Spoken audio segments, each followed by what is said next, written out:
All right, this video lecture begins our unit of class covering some of the classical theories in normative ethics. And normative ethics is one of the four main areas of ethics, along with metaethics, applied ethics, and value theory. We thought through questions of value theory when addressing competing conceptions of the good in Aristotle, right? The idea of the highest goal worth pursuing in life.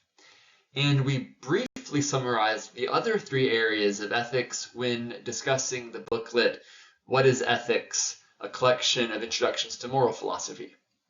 Here we discussed how normative ethics is the main tradition of ethical thinking, and we defined a few theories in normative ethics, like divine command theory, natural law theory, ethical egoism, utilitarianism, and Kantianism. But let's start now by just defining the concept normative. So normative is often contrasted with descriptive, right? While a descriptive account tells us how things are, right? It describes. A normative account tells us how things ought to be or how things should be.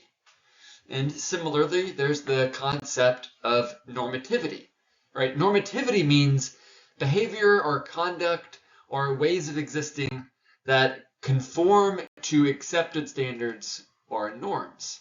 And so when we're doing normative ethics, we aren't merely describing how humans behave, but we are formulating standards of correct or right behavior. So normative ethics formulates overarching moral principles which instruct us how we ought to act in the world. So, for example, the moral principle, it's wrong to violate another person's basic human rights, is an overarching normative ethical standard. So here's the definition of normative ethics that you need to know for the midterm exam. Normative ethics is that branch of ethics that, one, identifies the morally relevant characteristics or qualities that make right actions right and wrong actions wrong, and then on that basis formulates overarching moral principles that clarify how we ought to act in the world. And normative ethics proceeds from the assumption that there is such a thing as objective moral truth. In other words, normative ethics assumes that moral truth isn't merely subjective or relative to history or culture, time or place. Now, many students in an intro to philosophy class come with the view that, morality is relative to time and place, or that morality is merely just a social construct. But at the same time, when pressed, most of us deep down do in fact believe that slavery, rape, torture, child abuse, murder, bombing civilians, to use obvious examples, are objectively morally wrong. But, what is it exactly about those actions that makes them wrong? That can actually turn out to be a surprisingly difficult question to answer. And what normative ethical theories do is seek to clarify what it is exactly that makes actions in general good actions or bad actions. And this focus on actions, right, and not so much on flourishing, is what indicates that this approach to ethics is quite different from the approach of Aristotle and the rest of the ancient Greek philosophers who we've been discussing so far. So we're transitioning from virtue-oriented ethics or eudaimonistic ethics to rule-oriented ethics. So virtue ethics are agent-centered or self-centered ethics. Not selfish, but nonetheless self-centered. And what I mean by that is that the emphasis on virtue ethics, the emphasis is on the individual's well-being, their self-improvement, right? The development of a virtuous and excellent character, right? The focus, in other words, is on promoting eudaimonia and human excellence, right? So Plato, Aristotle, the Epicureans, and the Stoics, they're certainly concerned with being good and just and generous to other people in their community, but those virtues of being just and generous, right, and charitable, those virtues are cultivated for the sake of promoting one's own spiritual, ethical flourishing and happiness. Having concern for the other will inevitably result from being a virtuous person, but concern for the other is nonetheless sort of secondary to self-love, self-improvement, and personal growth, right? For the ancients. Now, the sort of rule-oriented ethics, which is typical of moral philosophy since the late 1700s, the rule-oriented approach to ethics is other-centered, right? The emphasis is on the individual's specific actions and the impact of her actions on the well-being of other people. So the focus is on whether our actions embody or obey the correct moral, that is, normative principles. And Immanuel Kant and Jeremy Bentham were the leading figures in the development of modern sort of rule-oriented normative ethics. And today we'll begin the analysis of the most prominent normative ethical theories, beginning with utilitarianism. So utilitarianism is a normative ethical theory that maintains that morally right actions are actions that promote the greatest possible happiness for the greatest number of people. In other words, all morally correct actions, according to the utilitarian, have a certain right-making characteristic.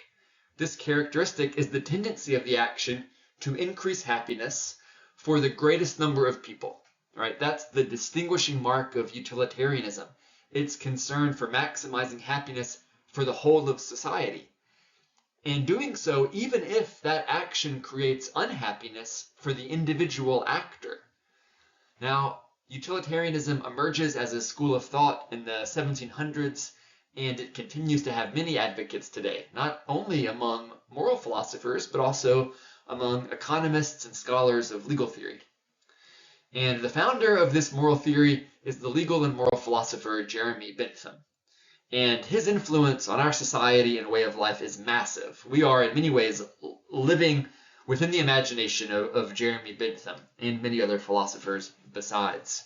Right? His political thought was dedicated to developing or reforming the institutions that organize a society, and you briefly read about one of his institutional designs, the Panopticon, right? This was a way of organizing prisons that Bentham wanted generalized throughout all of society, right? A sort of mass surveillance infrastructure. Now, Bentham's ideas about institutions, right, how they should be designed to promote social order and social welfare, it's had a tremendous influence on the development and function of prisons, schools, laws, courts, and even legislative bodies like parliaments and congresses. Now, Bentham's utilitarianism, and he's the founder of utilitarianism, remember, his utilitarianism rested on two basic doctrines, and they are crucial for understanding his ethical theory, right? The first doctrine is psychological hedonism. Psychological hedonism is the theory that human beings are psychologically constructed in such a way that all of our actions are motivated by the desire to enjoy pleasure and avoid pain. In other words, we have been determined by the laws of nature or of psychology or the laws of rationality. We've been determined to pursue pleasure as the goal of every single action. That's psychological hedonism. The second doctrine on which utilitarianism is based is called ethical hedonism. And this is the theory that rightness or wrongness of actions depend on whether or not the action generates pleasure. That makes the action right, or generates pain, right, which makes the action wrong. We should therefore, according to ethical hedonism, perform only those actions that are likely to maximize and generate pleasure, right? Pleasure, in other words, is the only intrinsically valuable thing. Pain is the only intrinsically evil or bad thing, right? So this doctrine of ethical hedonism, which specifies what's intrinsically valuable, right? This doctrine of ethical hedonism represents the underlying value theory of utilitarianism.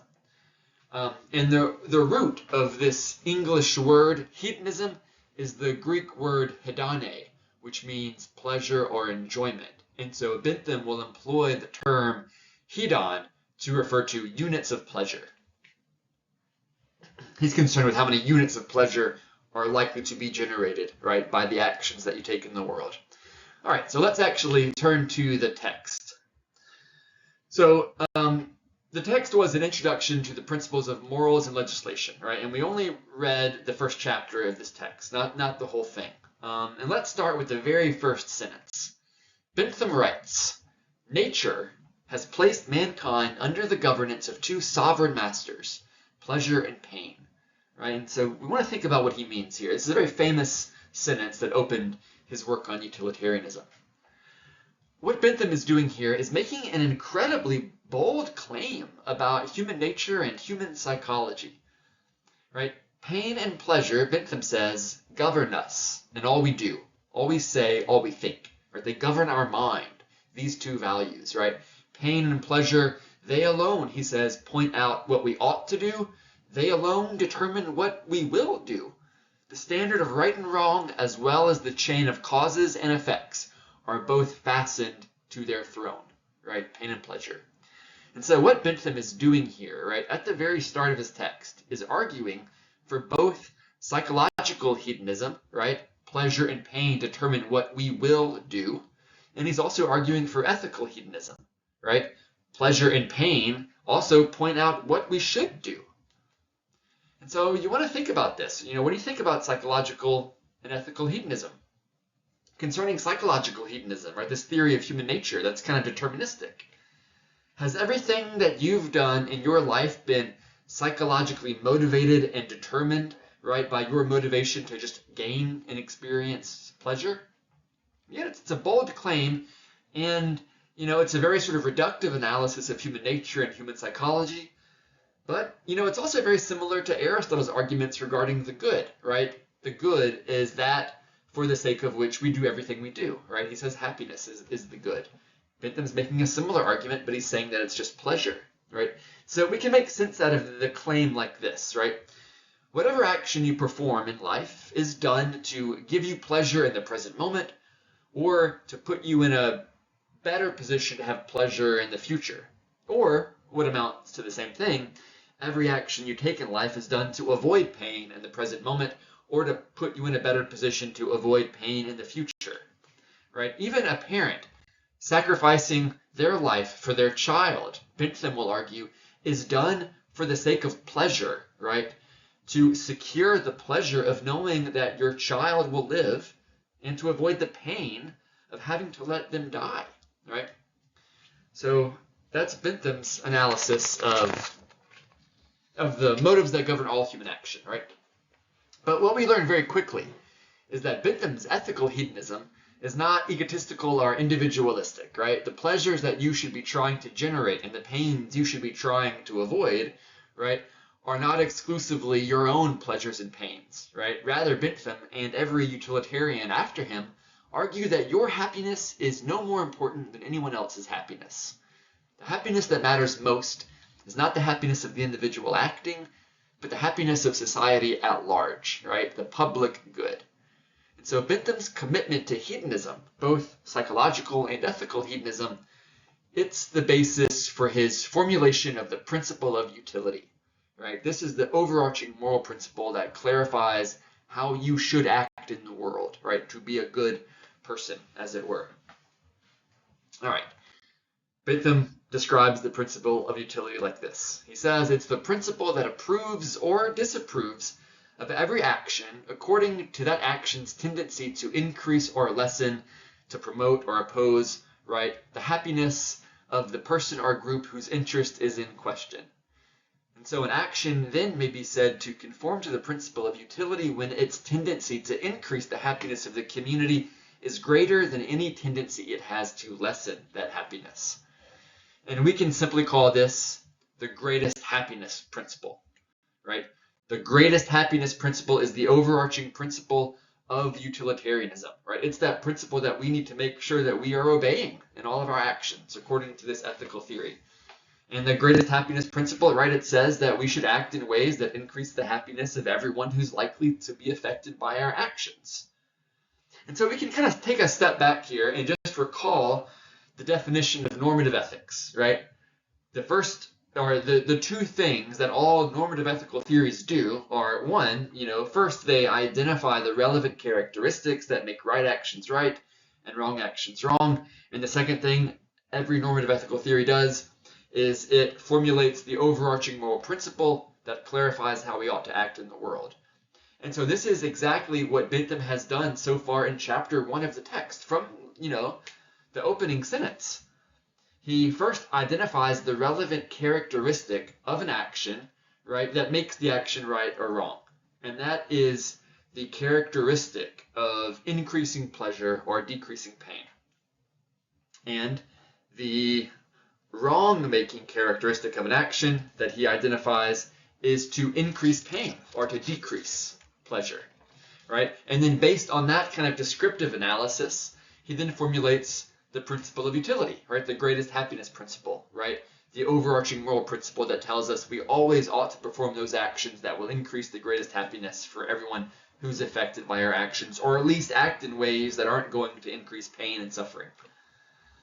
Now, we want to consider just this concept of utility because it's probably not a word that you use very often. And so if we say that something has utility, we're simply saying that it's useful for us. Now, as a technical term in ethics, utility means a specific sort of usefulness. Useful in generating pleasure or removing pain. As Bentham writes, by utility, therefore, I am referring to the property of something whereby it tends to produce benefit, advantage, pleasure, or to prevent the occurrence of mischief, pain, evil, and unhappiness. All these concepts, benefit, advantage, happiness, self-interest, at bottom for Bentham, they all mean the same thing. They're just different ways of referring to this idea of pleasure, right? Everything bottoms out at just a type of pleasure. And of course, we could talk about this in terms of happiness or unhappiness, but for the hedonist, again, happiness or unhappiness just means pleasure or pain, right? Happiness is just that state of being, characterized by more pleasure and less pain. And so you can see here there's a profound difference between Bentham and Aristotle's philosophy of happiness. Also, we want to recall Aristotle's discussions about intrinsic goods and extrinsic goods. So some things that we pursue in life are just means to an end. In other words, they aren't good in themselves, but they are good only for the sake of something else, right? The means to end activities are extrinsically good, right? And some things in life are ends in themselves, right? They are good for their own sake. Those are the intrinsically good things. And then value theory, again, value theory is that branch of ethics that examines what things are intrinsically valuable, right? The goods which make life actually worth living. So for Bentham and the utilitarians, right, the only intrinsically good thing is pleasure, or the absence of pain. And the only intrinsically bad thing is pain, or the absence of pleasure, right? Everything else is just a means to an end, right? Things that give you pleasure are not good in themselves, but they're good because they lead to pleasure. So, for example, consider eating ice cream. The ethical hedonist would argue that, enjoying ice cream or any tasty food is good only as a means to an end, right? It's not good in itself. It's not intrinsically good. Eating ice cream is only good because it leads to pleasure. So you can imagine, right, a little kid is eating an ice cream cone and drops it onto the ground, and then he starts crying, right? He's feeling pain. It's a type of emotional pain, not physical pain, but it's pain nonetheless. And then when you come along, having seen this, and buy the kid another ice cream cone, well, that was a morally good action. Why? Well, from the utilitarian perspective, your action was morally good because it gave that child back some pleasure and removed some of that pain. But, and this is what's really important to understand, buying that kid a new ice cream cone wasn't good because, it's good to be generous or anything like that. Generosity is not intrinsically good for the utilitarians, right? Generosity is not good in itself.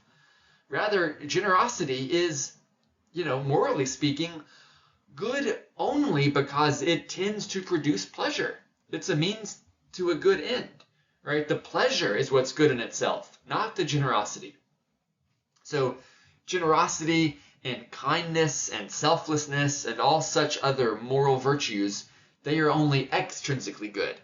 They are good only because they have utility, right? They are useful in creating pleasure, right? This is how the utilitarian looks at the world, right? This is the value theory of utilitarianism. And you can think about utility in terms of your own experiences, right? What are examples of, calculating the degree of utility that competing actions have in your life, right? How much utility does it have to start your philosophy essay today, right? How much utility does it have to avoid your philosophy essay and instead just stay up all night watching TV, right? Both of those actions are going to have utility. They're going to create some amount of pleasure, maybe right now or in the future. Which action promises you more utility, right? What are the other things that are pleasurable, right? Create lots of utility in the moment, but you also know that you probably should not do them because they end up bringing about more pain than they're worth. Meaning, at the end of it all, they actually have very little utility, right? Because the initial pleasure is also promised to bring about much more pain, right, as a consequence. All right, that's it for lecture 1. We'll pick up here in the next lecture, and address how Bentham actually goes about calculating the amount of pleasure that is likely to result from any specific action, right? This is his hedonic calculus, he calls it. All right, thanks.